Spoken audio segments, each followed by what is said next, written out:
नमस्कार बंधुगण एक दिन पंडुसुत युधिष्ठिर श्रीकृष्ण वचन पचारिले, हे देवदेव, मो प्रति अनुग्रह करी मु जहा पचारुछि ताहा कुहन्तु। केउं व्रत कले नारी माने भाग्यवती होई विधवा नुहंती ओ जने सुखी हुअन्ति? दयाकरी आंभ आगरे ताहा प्रकाश करन्तु। युधिष्ठिरଙ୍କ वाक्य शुणी श्रीकृष्ण कहुअछन्ति, हे राजन, तुम्हे जहा पचारिल ताहा मु एबे कहुअछि शुण। स्त्री माने नानादि व्रत पाळन्ति, तहि मध्यरु प्रधान व्रत सावित्री व्रत नामरे कथित। से व्रत कले पति पुत्र धन ओ मान लाभ करन्ति, अति आनंदरे दिन कटान्ति। एहा शुणी धर्मराज युधिष्ठिर पचारिले, हे गोपीनाथ, से व्रत केउमाने करी कि फल पाइछन्ति एहा मो आगरे कुहन्तु। एहा शुणी श्रीकृष्ण अति मधुर वचन करुअछन्ति। हे धर्मसुत, अश्वपति एक राजा थिले। से अवनी मंडलरे बड़ दयाशाली, धर्मपरायण, प्रजा पालन ओ नाना गुणरे विख्यात होइथिले। कुबेर भंडार परी ताहांक भंडार परिपूर्ण थाए। केवल तांकर पुत्र नथिबारु से राजांकर मन विरस होइथाए। एहिपरि केते दिन गला उतारु एक ऋषिवर राजांक निकटकु गमन कले। से राजा ऋषिंकु देखि साष्टांग भूमिष्ठ प्रणिपात होई पुणी पादधौत कले। से राजांकर भक्तिभाव देखि ऋषि महासंतुष्ट हेले। ध्यान बलरे राजांकर मनर दुख जानी कहिले, हे राजन, तुम्भे एडे विरस मनरे काहिंकी अछ? एहा शुणी राजा कहिले, हे मुनिवर, धन धान्य प्रजा सुखरे रही मध्य एक पुत्र नथिबारु मनरे शांति नाही। ऋषि कहिले, हे राजन, आम्भे गोटे मंत्र कहिबु। एही मंत्र भक्तिरे जप कले ताहा बलरे गोटे कन्या हेबो। से कन्या तुमर 3 कुल उद्धार करिब एवं महा मोहिचଳରେ ଯଶ ରଖିବ। ତୁମ୍ଭେ ଏହି କଥା କର। ମୁନିବର ରାଜାଙ୍କୁ ମନ୍ତ୍ରଟି କହି ଚାଲିଗଲେ। ସେହି ଦିନଠାରୁ ଅଶ୍ୱପତି ରାଜା ନିୟମରେ ମନ୍ତ୍ର ଜପନ୍ତି। କେତେ ଦିନ ଉତ୍ତାରୁ ସେହି ମନ୍ତ୍ର ପ୍ରଭାବରୁ ଏକ ଦୁହିତା ଶୁଭ ଲଗ୍ନରେ ଜନ୍ମ ହେଲା। ସେହି ଦୁହିତା ସାବିତ୍ରୀ ମନ୍ତ୍ର ପ୍ରଭାବରୁ ଜନ୍ମିବାରୁ ସାବିତ୍ରୀ ବୋଲି ନାମ ଦେଲେ। ଚନ୍ଦ୍ର ପକ୍ଷର ଚନ୍ଦ୍ର ବୃଦ୍ଧି ପରି ପିତା ମାତାଙ୍କ ଆଦରରେ ସାବିତ୍ରୀ ବଢ଼ନ୍ତି। କ୍ରମେ ସାବିତ୍ରୀଙ୍କୁ 18 ବର୍ଷ ହେଲା। ସାବିତ୍ରୀ ସଙ୍ଗେ ପରିବାର ଧରି ଋଷିଙ୍କ ଆଶ୍ରମକୁ ଯାଆନ୍ତି। ଋଷିମାନଙ୍କର ସେବା କରନ୍ତି। ଋଷିମାନେ ସାବିତ୍ରୀଙ୍କ ସେବା ଦେଖି କଲ୍ୟାଣ କରନ୍ତି। ସାବିତ୍ରୀ ସ୍ୱପ୍ନରେ ହେଲେ ପୁରୁଷଙ୍କ ମୁଖ ଦେଖି ନାହିଁ। ଦିନକରେ ସଖୀମାନଙ୍କୁ ଧରି ବନବିହାର କରୁଥିଲେ। ଏମନ୍ତେ ବେଳେ ଋଷିମାନଙ୍କ ସହିତ ଏକ ସୁନ୍ଦର ପୁରୁଷକୁ ଦେଖିଲେ। ସେ ପୁରୁଷକୁ ଦେଖି ମୋହିତ ହୋଇ ଚକ୍ଷୁ ପିଛାଡ଼ି ପାରିଲେ ନାହିଁ। ସାବିତ୍ରୀ ଋଷିଙ୍କୁ ପୋଛା କଲେ, ହେ ମୁନିବର, ଏ ଯୁବକ କାହାର ସୁତ? ମୋତେ କୁହନ୍ତୁ। ଏହା ଶୁଣି ମୁନି କହିଲେ, ଅବନ୍ତୀ ନଗରରେ ଦ୍ୟୁମତ ସେନ ବୋଲି ଏକ ରାଜା ଥିଲେ। ତାହାଙ୍କ ସୁତ ସୁକୁଟୁମ୍ବ ଧରି ଏହି ବନରେ ବାସ କରୁଅଛନ୍ତି। ତାହାଙ୍କ ନାମ ସତ୍ୟବାନ ଓ ଦ୍ୱିତୀୟ ନାମ ଚିତ୍ରସେନ। ଏହି ଚିତ୍ରସେନ ଦ୍ୟୁମତ ସେନଙ୍କର ଏକମାତ୍ର ପୁତ୍ର। ମୁନି ମୁଖୁ ଏହା ଶୁଣି ସାବିତ୍ରୀ ମନେ ମନେ ଭାବିଲେ, ଏହି ଚିତ୍ରସେନଙ୍କୁ ମୁଁ ପତି ରୂପେ ବରିବି। ଏହା ଭାବି ଗୃହକୁ ସମସ୍ତେ ଚଳିଗଲେ। ସାବିତ୍ରୀ ମାତାଙ୍କୁ ସକଳ ବିଷୟ କହିଲେ। ରାଣୀ ସେଇ କଥା ଯାଇ ରାଜାଙ୍କୁ କହିଲେ। ରାଜା କହିଲେ, ସେ କାହାର ପୁତ୍ର, କିପରି ତାଙ୍କୁ ଦୁହିତା ଦାନ ଦେବା? ଏହିପରି କଥାବାର୍ତ୍ତା ସମୟରେ ନାରଦ ମହାମୁନି ପ୍ରବେଶ ହେଲେ। ରାଜା ନାରଦ ମହାମୁନିଙ୍କୁ ଦେଖି ଯଥାମାନ୍ୟରେ ପାଦ ଧୌତ କରି ଦିବ୍ୟ ଆସନରେ ବସାଇଲେ। ଏମନ୍ତ ସମୟରେ ସେହି ସ୍ଥାନରେ ଦୁହିତା ସାବିତ୍ରୀ ଯାଇ ପ୍ରବେଶ ହେଲେ। ନାରଦ ପଚାରିଲେ, ହେ ରାଜନ, ଇଏ କାହାର କୁମାରୀ? ରାଜା କହିଲେ, ହେ ମୁନିବର, ବହୁ ତପେ ଏ କୁମାରୀକୁ ମୁଁ ପାଇଛି। ଏ ମୋହର ଅନୁଢ଼ା କନ୍ୟା। ବନସ୍ତରେ ଏ କାହାକୁ ବରି ଅଛି ବୋଲି କହୁଛି। ନୃପତିଙ୍କ ବାକ୍ୟେ ନାରଦ ମୁନି ସାବିତ୍ରୀଙ୍କୁ ପଚାରିଲେ, ଗୋ ସାବିତ୍ରୀ, ତୁ କାହାକୁ ବରି ଅଛୁ ଆମ୍ଭ ଆଗରେ କହ। ଏହା ଶୁଣି ସାବିତ୍ରୀ କହିଲେ, ଅବନ୍ତୀ ନଗରରେ ଏକ ରାଜା ଥିଲେ। ତାହାଙ୍କ ନାମ ଦ୍ୟୁମତସେନ। ତାହାଙ୍କର ପୁତ୍ର ସତ୍ୟବାନ ବା ଚିତ୍ରସେନ। ତାହାଙ୍କ ରୂପ ଗୁଣ ଦେଖି ମୋର ଶ୍ରଦ୍ଧା ବଢ଼ିଲା। ଏହା ଶୁଣି ନାରଦ କହିଲେ, ହେ ଅଶ୍ୱପତି, ଦ୍ୟୁମତସେନ ଚକ୍ଷୁହୀନ ହେବାରୁ ଶତ୍ରୁମାନେ ରାଜ୍ୟ ନେଲେ। ତଦୁତ୍ତାରୁ ସେହି ରାଜା ସୁକୁଟୁମ୍ବ ଅରଣ୍ୟରେ ବାସ କରୁଛନ୍ତି। ସେହି ରାଜା ସକଳ ଗୁଣରେ ଗୁଣୀ ଅଟନ୍ତି। ମାତ୍ର ଆମେ ବୋଲୁଅଛି ଏ ବିବାହ ଅନୁଚିତ। ସେହି ସତ୍ୟବାନର 1 ବର୍ଷ ମାତ୍ର ଆୟୁଷ ଅଛି। ସେଥିଯୋଗୁଁ ଆମ୍ଭେ ନାସ୍ତି କରୁଛୁ। ତେଣୁକରି ଅନ୍ୟ ସ୍ଥାନେ ବିବାହ ହେବା ଉଚିତ। ସାବିତ୍ରୀ କହିଲେ, ହେ ପିତା, ତାଙ୍କ ଛଡ଼ା ଅନ୍ୟ ପୁରୁଷ ବରିବି ନାହିଁ। ଅନ୍ୟ ପୁରୁଷ ବରିଲେ ମୁଁ ଅସତୀ ଦୋଚାରୁଣୀ ହେବି। ଅତଏବ ମୋ ଭାଗ୍ୟେ ଯାହା ଅଛି ତାହା ଫଳିବ। ସତ୍ୟବାନ ବିନା ଅନ୍ୟ ପୁରୁଷକୁ ବରିବି ନାହିଁ। ସତ୍ୟବାନଙ୍କୁ ମୋତେ ପ୍ରଦାନ କରନ୍ତୁ। ସାବିତ୍ରୀଙ୍କ ଠାରୁ ନାରଦ ଏପରି ବଚନ ଶୁଣି ମହା ସନ୍ତୋଷରେ କହିଲେ, ଧନ୍ୟ ତୋ ସତୀପଣ। ତୋର ମନବାଞ୍ଛା ସିଦ୍ଧ ହେଉ। ତୁ ନିଶ୍ଚୟ ଭାଗ୍ୟବତୀ ହେବୁ।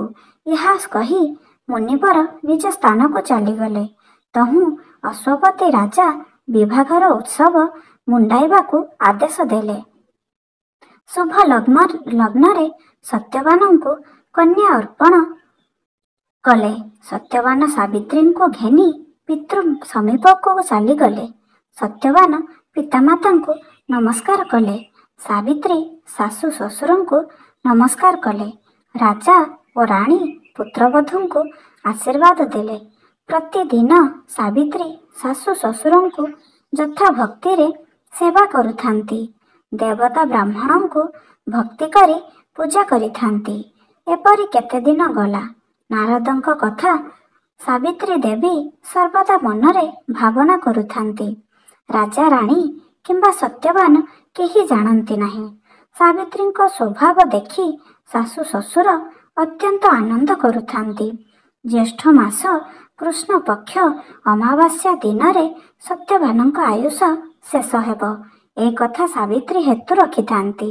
କ୍ରମେ ସତ୍ୟବାନଙ୍କ ଆୟୁ ଶେଷ ନିକଟ ହେଲା। ରାତି ପାହିଲେ ଜ୍ୟେଷ୍ଠ ମାସ କୃଷ୍ଣ ପକ୍ଷ ଅମାବାସ୍ୟା ହେବ। ଏ କଥା ସାବିତ୍ରୀ ଜାଣି ଲକ୍ଷ୍ମୀ ନାରାୟଣ ପୂଜା ନିମନ୍ତେ ଉପବାସ କଲେ ଓ ଲକ୍ଷ୍ମୀ ନାରାୟଣ ସ୍ତୋତ୍ରମାନ ପାଠ କଲେ। ଆମ୍ବ, କଦଳୀ, ନଡ଼ିଆ, ତାଳ, ଖଜୁରୀ କୋଳି ନାନା ଦ୍ରବ୍ୟମାନ ପୂଜା କଲେ। ବ୍ରାହ୍ମଣ ଭୋଜନ କରାଇଲେ। ସାବିତ୍ରୀ ଶାଶୁ ଓ ଶ୍ୱଶୁରଙ୍କୁ ଡାକି ଭୋଜନ ସାମଗ୍ରୀ ବାଢ଼ିଲେ। ଭୋଜନାନ୍ତେ ଶାଶୁ ଶ୍ୱଶୁର କହିଲେ, ବଧୂମାତା, ତୁମ୍ଭେ ବର୍ତ୍ତମାନ ଭୁଞ୍ଜି ବସ। ସାବିତ୍ରୀ କହିଲେ, ମୁଁ ବ୍ରତ ପାଳିଛି, ଆଜ ଦିନ ଶେଷରେ ଭୁଞ୍ଜିବି। ଏପରି କହି ତାଙ୍କୁ ପ୍ରବୋଧ କଲେ। କ୍ରମେ କ୍ରମେ 3 ପ୍ରହର ବେଳ ହେଲା। ସତ୍ୟବାନ କହିଲେ, ପିତା, କାଠ, ଫଳ, ଫୁଲ କିଛି ନାହିଁ। ମୁଁ ଯାଉଛି, ଖୋଜି କରି ଆଣିବି। ଏପରି ପିତାମାତାଙ୍କୁ ସତ୍ୟବାନ କହିବାରୁ ସାବିତ୍ରୀ ବିଚାର କଲେ, ମରଣ ସ୍ଥାନକୁ ବିଧାତା ପଥ କଢ଼ାଉଛି। ଏହି ସମୟରେ ଶାଶୁ ଶ୍ୱଶୁରଙ୍କୁ ନମସ୍କାର କରି କହିଲେ, ମୁଁ ମଧ୍ୟ ସ୍ୱାମୀ ସହିତ ଯିବି। ବନରୁ ଆସିଲେ ଭୁଞ୍ଜିବି, ମନା କରନ୍ତୁ ନାହିଁ। ସାବିତ୍ରୀଙ୍କ ଏପରି ଦୃଢ଼ ବଚନ ଶୁଣି ରାଜାରାଣୀ ସତ୍ୟବାନଙ୍କୁ ଡାକି କହିଲେ, ଆରେ ବାବୁ, ବଧୂ ତୋ ସାଙ୍ଗରେ ଯାଉଛି। ସାବଧାନରେ ଯିବୁ। ଅନ୍ଧାର ନ ହେଉଣୁ ବାହାରି ଆସିବୁ। ସତ୍ୟବାନ ପିତାମାତାଙ୍କ ଠାରୁ ଏପରି ଶୁଣି ସାବିତ୍ରୀ ସହିତ ବନକୁ ଗଲେ। ବନରୁ ନାନା ଫଳ ଖୋଜି ସାବିତ୍ରୀଙ୍କ ନିକଟରେ ଦେଇ କହିଲେ, ପ୍ରିୟେ, ଏଠାରେ ବସ, ମୁଁ କାଠ ହାଣିବି। ଏହା କହି ସତ୍ୟବାନ ବୃକ୍ଷ ନିକଟକୁ ଗଲେ। ତାଙ୍କୁ ସେହି ସ୍ଥାନ ଅନ୍ଧାର ଦିଶିଲା। ସେହି ସ୍ଥାନରେ ବସିପଡ଼ି କହିଲେ, ମୋର ମୁଣ୍ଡ କାହିଁକି ବ୍ୟଥା କରୁଛି? ମୋତେ ଅନ୍ଧାର ଦିଶୁଛି। ମୋର ପ୍ରାଣ ବାହାରିଗଲା ପରି ଲାଗୁଛି। ଉଠିବାକୁ ଶକ୍ତି ହେଉନାହିଁ। ମୋତେ ବଡ଼ କଷ୍ଟ ହେଉଛି। ଏହା ଶୁଣି ସାବିତ୍ରୀ ବିଚାର କଲେ। ମରଣ ନିକଟ ହେଲା ଏହା ଭାବି କହିଲେ, ଏହି କାନି ପଣତ ବିଛାଇ ଦେଉଛି, ଏଥିରେ ଶୟନ କରନ୍ତୁ। ଏହି କ୍ଷଣି ଦେହ ସୁସ୍ଥ ହେବ। ସାବିତ୍ରୀଙ୍କ ଜାନୁରେ ମୁଣ୍ଡ ଦେଇ ସେହି କାନି ପଣତରେ ଶୋଇଲେ। ସନ୍ଧ୍ୟା ପ୍ରବେଶ ହେଲା। ହେ କାନ୍ତ, ସନ୍ଧ୍ୟା ହେଲାଣି, ଉଠନ୍ତୁ। ସାବିତ୍ରୀ ଉଠାଇଲେ। ସତ୍ୟବାନ ଉଠିଲେ ନାହିଁ। ତହୁଁ ସାବିତ୍ରୀ ଆଉ ସ୍ଥିର ରହି ନ ପାରି ଉଚ୍ଚ ସ୍ୱରରେ ରୋଦନ କରିବାକୁ ଲାଗିଲେ। ଏପରି ସମୟରେ ଯମଦୂତମାନେ ପ୍ରବେଶ ହେଲେ। ପତିବ୍ରତା ସତୀ ଶିରୋମଣି ସାବିତ୍ରୀଙ୍କ ତେଜରେ ଯମଦୂତମାନେ କେହି ପଶି ପାରିଲେ ନାହିଁ। ଫେରିଯାଇ ଯମକୁ କହିଲେ, ହେ ଯନ୍ତୁରାଜ, ସତ୍ୟବାନଙ୍କ ମୃତ୍ୟୁ ହେବାରୁ ଆଣିବାକୁ ଗଲୁ, ମାତ୍ର ସତ୍ୟବାନଙ୍କ ପତ୍ନୀ ସାବିତ୍ରୀଙ୍କୁ ଦେଖି ତାଙ୍କ ପାଖରେ ପଶି ପାରିଲୁ ନାହିଁ। ଫେରି ଆସିଲୁ। ଦୂତମାନଙ୍କ ଠାରୁ ଏପରି ଶୁଣି ଯନ୍ତୁରାଜ ନିଜେ ସାବିତ୍ରୀଙ୍କ ନିକଟକୁ ଗମନ କଲେ। ସାବିତ୍ରୀ ଜାନୁ ଉପରେ କାନ୍ତକୁ ଧରି ଅତି ଆରତରେ ରୋଦନ କରୁଛନ୍ତି। ସାବିତ୍ରୀଙ୍କ ବିକଳ ଦେଖି ଯନ୍ତୁରାଜ କହିଲେ, ହେ ମାତ, କାହିଁକି ରୋଦନ କରୁଛ? ରୋଦନ କର ନାହିଁ। ଜନ୍ମ ହେଲେ ମରଣ ଘଟେ। ଯେ ଯେତିକି ଦିନକୁ ଆସିଥାଏ ସେ ସେତିକି ଦିନ ପୂର୍ଣ୍ଣ ହେଲେ ଫେରି ଚାଲିଯିବ। ଏମିତି କାହିଁକି ରୋଦନ କରୁଛ? ଆଉ କାନ୍ଦ ନାହିଁ। ଯମରାଜଙ୍କ ଏପରି ବଚନ ଶୁଣି ସାବିତ୍ରୀ ପଚାରୁଛନ୍ତି, ତୁମ୍ଭେ କିଏ? ସେ କେଉଁଠାରୁ ଆସିଲ ତାହା ମୋତେ କୁହନ୍ତୁ, ମୋର ସନ୍ଦେହ ଫିଟିବ। ଯମ ସାବିତ୍ରୀଙ୍କ ବଚନ ଶୁଣି କହୁଛନ୍ତି, ମୁଁ ଯନ୍ତୁପତି ଯମରାଜ। ସତ୍ୟବାନଙ୍କୁ ନେବା ପାଇଁ ମୁଁ ଆସିଅଛି। ଯମଙ୍କ ଠାରୁ ଏପରି ଶୁଣି ସାବିତ୍ରୀ ସତ୍ୟବାନଙ୍କୁ ଛାଡ଼ିଦେଇ ଉଭା ହେଲେ। ସତ୍ୟବାନଙ୍କ ଦେହର ଜୀବନକୁ ଯମରାଜ ବାନ୍ଧି ନେଇ ବାହାରିଲେ। ସାବିତ୍ରୀ ତାଙ୍କ ପଛେ ପଛେ ଚାଲିବାକୁ ଲାଗିଲେ। ଯନ୍ତୁରାଜ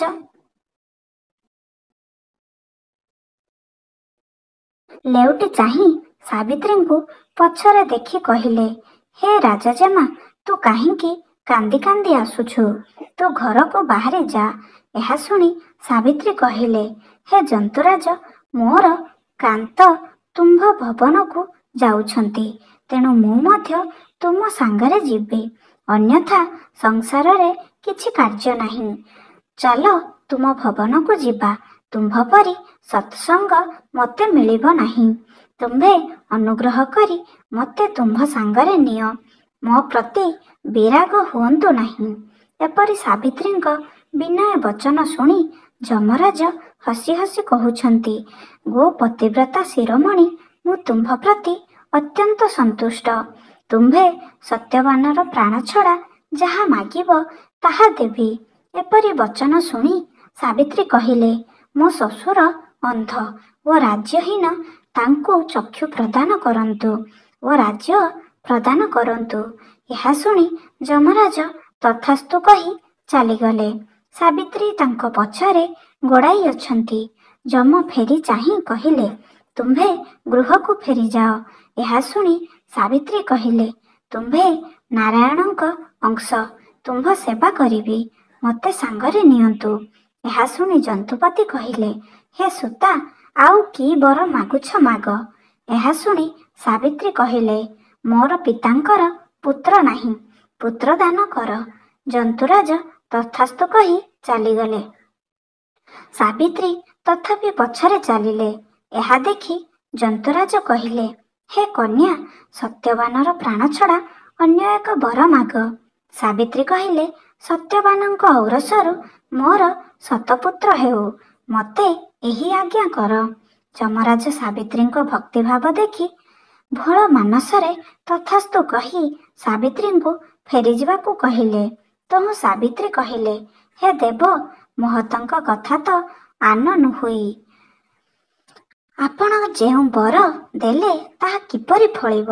ସତ୍ୟବାନଙ୍କୁ ତୁମ୍ଭେ ଘେନି ଯାଉଛ, ମୋର ଶତପୁତ୍ର କିପରି ହେବ? ଏହା ଶୁଣି ଯନ୍ତୁପତି ସ୍ଥିର ହୋଇଗଲେ ଓ ପରେ କହିଲେ, ହେ ସାବିତ୍ରୀ, ଧନ୍ୟ ଧନ୍ୟ ତୁମ୍ଭ ସତୀପଣ। ତୁମ୍ଭେ ତିନି କୁଳ ଉଦ୍ଧାର କରିପାରିଲ।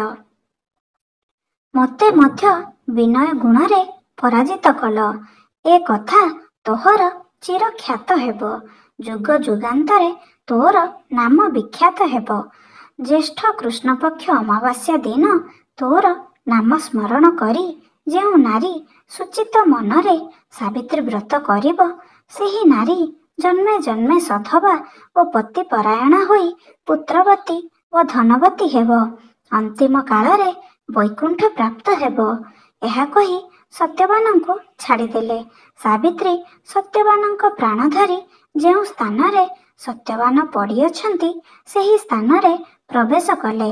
ସାବିତ୍ରୀଙ୍କ ହସ୍ତରୁ ଜୀବ ଯାଇ ସତ୍ୟବାନଙ୍କ ପିଣ୍ଡରେ ପ୍ରବେଶ ହେଲେ। ସତ୍ୟବାନ ନିଦ୍ରାଗତ ପରି ଉଠି କହିଲେ, ଆଗ ପ୍ରିୟେ, କେତେ ରାତ୍ର ହୋଇଗଲା, ମୋତେ ଉଠାଇଲ ନାହିଁ। ପିତାମାତା ବଡ଼ ଦୁଃଖରେ ଥିବେ। ଏହା ଶୁଣି ସାବିତ୍ରୀ କହିଲେ, ଶୋଇଥିବା ଲୋକଙ୍କର ନିଦ୍ରା ଭାଙ୍ଗନ୍ତି ନାହିଁ।